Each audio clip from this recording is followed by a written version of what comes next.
بسم اللہ الرحمن الرحیم۔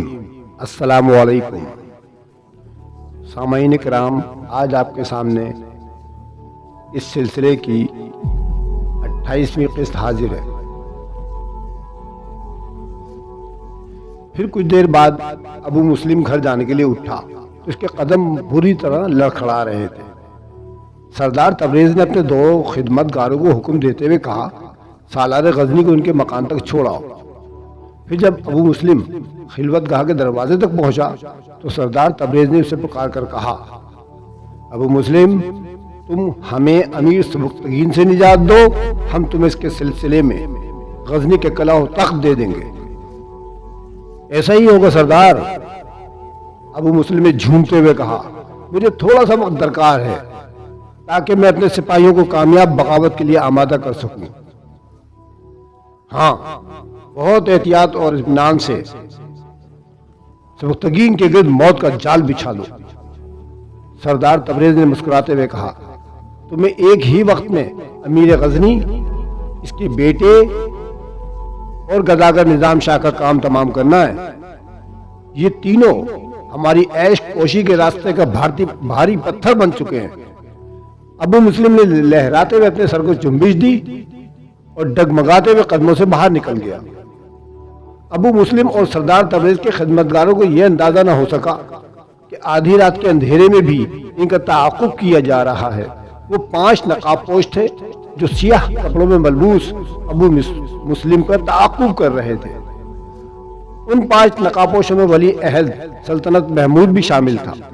جب سالار غزنی ابو مسلم اپنے مکان میں داخل ہو گیا تو محمود تیزی سے قصر شاہی کی طرف پلٹا اور سبکتگین کو اس کی اطلاع دیتے ہوئے کہنے لگا، امیر معظم، ابو مسلم نصف شب تک سردار تبریز کے ساتھ شریک رہا۔ پھر جب وہ وہاں سے رخصت ہوا تو اس کے قدم لڑکھڑا رہے تھے۔ میری عاجزانہ درخواست ہے کہ اس کو سالاری کے عہدے سے اسی وقت معزول کر دیا جائے۔ اس نے اپنے عمل سے ثابت کر دیا ہے کہ وہ آپ کے دشمن کا دوست ہے۔ ابو مسلم کے لڑکھڑانے کی بات سن کر سبکتگین کو بڑی حیرت ہوئی۔ محمود، کہیں یہ تمہارا فریب نظر تو نہیں؟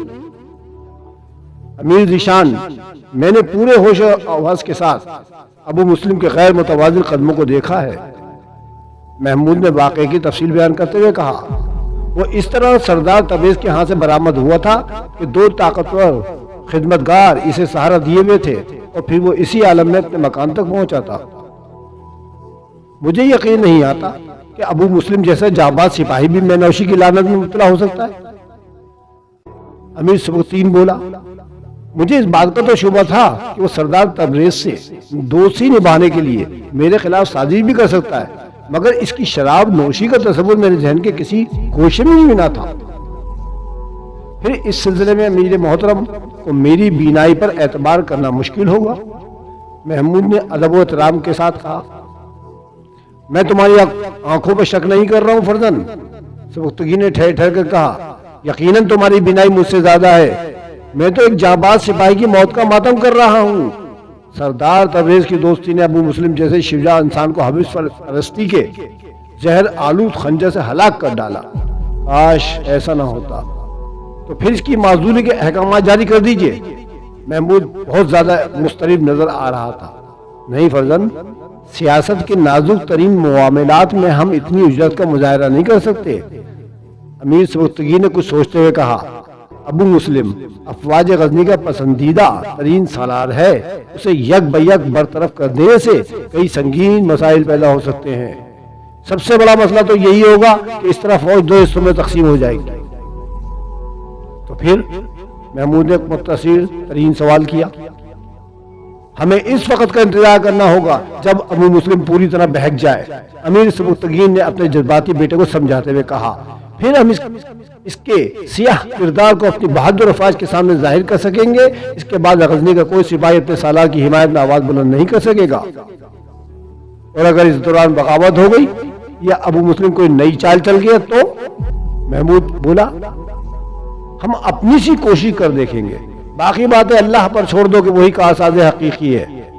امیر سبکتگین نے ایک ایک لفظ پر زور دیتے ہوئے کہا، جب اللہ کسی کو عزت دینا چاہتا ہے تو پھر پوری کائنات مل کر بھی اسے ذلیل نہیں کر سکتی۔